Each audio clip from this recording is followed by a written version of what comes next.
ಸಿಂಹರಾಶಿಗೆ ರಾಶಿಯಲ್ಲಿ ಇರತಕ್ಕಂತಹ ಕುಜನು ದ್ವಿತೀಯಕ್ಕೆ ಹೋಗ್ತಕ್ಕಂತಹ ತಿಂಗಳು ಕೂಡ ಅದು ಒಂದು ರೀತಿಯ ಅಧಿಯೋಗವೇ, ಒಳ್ಳೇದಾಗ್ತದೆ. ಸ್ವಲ್ಪ ಟೆನ್ಷನ್ನು, ಇಂಪಲ್ಸಿವ್ ನೇಚರ್ ಅವ್ರದ್ದು ಸ್ವಲ್ಪ ಸಿಟ್ಟು ಸೆಡುವು ಎಲ್ಲ ಸ್ವಲ್ಪ ಜಾಸ್ತಿ ಆಗ್ತದೆ. ಈ ಕುಜನು ಈ ದ್ವಿತೀಯಕ್ಕೆ ಹೋದಾಗ ಸ್ವಲ್ಪ ಈಸ್ ಆಗುತ್ತೆ. ನೋಡಿ, ನಿಮ್ಮ ಸ್ವಭಾವವನ್ನು ನಾವೇ ಕಂಟ್ರೋಲ್ ಮಾಡಿಕೊಳ್ಬೇಕು.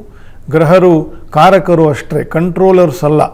ನಮ್ಮ ಸ್ವಭಾವವನ್ನು ನಾವೇ ಗಮನಿಸಿ, ದೊಡ್ಡವರು ಹಿರಿಯರು ಶಾಸ್ತ್ರಜ್ಞರು ಏನು ಗಮನಿಸಿ ಹೇಳ್ತಾರೆ ಅದರಂತೆ ನಮ್ಮ ಸ್ವಭಾವದ ವಿಷಯವನ್ನು ನಾವೇ ತಿದ್ದುಕೊಳ್ಳೋಕ್ಕೆ ಪ್ರಯತ್ನ ಮಾಡಬೇಕು.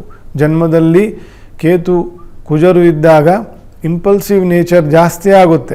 ಉಗ್ರಲ್ಲಿ ಹೋಗುವಂಥ ವಿಷಯಕ್ಕೆ ಕೊಡಲಿ ತಗೊಳ್ಳುವಂಥ ಮನೋಭಾವ ಬರ್ತದೆ. You should control all those things ಅಂತಂತ ನಿಮಗೆ ಒಳ್ಳೇದು. ಅದರಿಂದ ದ್ವಿತೀಯಕ್ಕೆ ಹೋದಾಗಲೂ ಸ್ವಲ್ಪ ಅದೇ ಥರ ಆಗ್ತದೆ. ರೊಬಾಸ್ನೆಸ್ ಜಾಸ್ತಿ ಆಗುತ್ತೆ. ಹಾಗಾಗಿ ಸ್ವಲ್ಪ ಶಾಂತ ಆಗುವುದು ಬಹಳ ಉತ್ತಮ. ಸಿಂಹರಾಶಿಯವರು ಪ್ರಯಾಣಾದಿ ಅನೇಕ ವಿಷಯದಲ್ಲಿ ತುಂಬ ಬ್ಯುಸಿ ಇರ್ತದೆ ಈ ತಿಂಗಳು. ಸಿಂಹರಾಶಿಗೆ ವೈದ್ಯಕೀಯ ವೃತ್ತಿಯವರಿಗೆ ಪ್ರಗತಿ. ವೈದ್ಯಕೀಯ ಅಂತಂದರೆ ಅದಕ್ಕೆ ಸಂಬಂಧಪಟ್ಟಿರ್ತಕ್ಕಂಥ ಎಲ್ಲವೂ ಆಯುರ್ವೇದ, ಹೋಮಿಯೋಪತಿ, ಇಂಗ್ಲೀಷ್ ಮೆಡಿಸನ್ನು, ಡಯಾಗ್ನೋಸಿಸ್ ಸೆಂಟರ್ಸು, ಮೆಡಿಸಿನ್ ಲೈನು, ಇದೆಲ್ಲದಕ್ಕೂ ಕೂಡ ಅದು ಅನುಕೂಲಕರವಾಗಿರ್ತಕ್ಕಂಥದ್ದು. ವೈದ್ಯಕೀಯ ಪ್ರಗತಿ ಆಗ್ತದೆ. ಸ್ವಕ್ಷೇತ್ರದಲ್ಲಿ ಸಿಂಹನ ರವಿಯು ಸಂಚಾರ ಮಾಡ್ತಕ್ಕಂಥದ್ದು.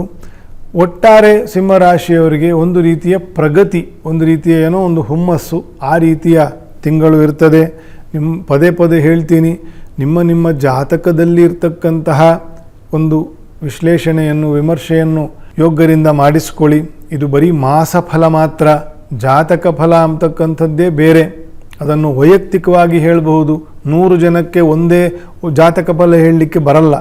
ಒಬ್ಬೊಬ್ಬರಿಗೆ ಟ್ರೀಟ್ಮೆಂಟ್ ಕೊಟ್ಟಂಗೆ 100 ಜನ ರೋಗಿಗಳಿಗೆ ಒಟ್ಟಿಗೆ ಒಬ್ಬನಿಗೆ ಟ್ರೀಟ್ಮೆಂಟ್ ಕೊಟ್ಟರೆ ಆಗ್ತದಾ? ಇಲ್ಲ. It is all individual. ಪ್ರತಿಯೊಬ್ಬ ರೋಗಿಗೂ ಪ್ರತ್ಯೇಕ ನೋಡಿ ಹೇಳಬೇಕು. ಹೇಗೋ ಜ್ಯೋತಿಷ್ಯವು ಹಾಗೆಯೇ. ಜಾತಕ ಫಲ ಅಂತಂತಂದರೆ ಒಬ್ಬೊಬ್ಬ ವ್ಯಕ್ತಿಯ ಜಾತಕ ವಿಮರ್ಶೆ ಮಾಡಿ ಅದರಂತೆ ಫಲ ಹೇಳಬೇಕು.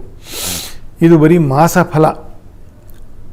ಜನರಲ್ಲಾಗಿ ಕೆಲವೊಂದು ವಿಷಯಗಳು ಹೀಗೆ ಈ ರಾಶಿಯವರಿಗೆ ಇರ್ತದೆ ಅಂತಂತ ನಿಮಗೆ ನಿಮ್ಮ ಒಂದು ವೃತ್ತಿಗೆ ಅದು ಸ್ವಲ್ಪ ಅನುಕೂಲ ಆಗಲಿ ಅಂತಂತ ನೀವು ಕೂಡ ದುರ್ಗಾದೇವಿ ಮತ್ತು ನರಸಿಂಹದೇವರ ಅರ್ಚನೆ, ನಾಮಸ್ಮರಣೆ ಇತ್ಯಾದಿ ಸೇವೆಗಳನ್ನು ಮಾಡಿ, ಪಿತೃದೇವತೆಗಳ ಪೂಜೆ ಪಕ್ಷಮಾಸದಲ್ಲಿ ತಪ್ಪದಂತೆ ಮಾಡಿಸಿ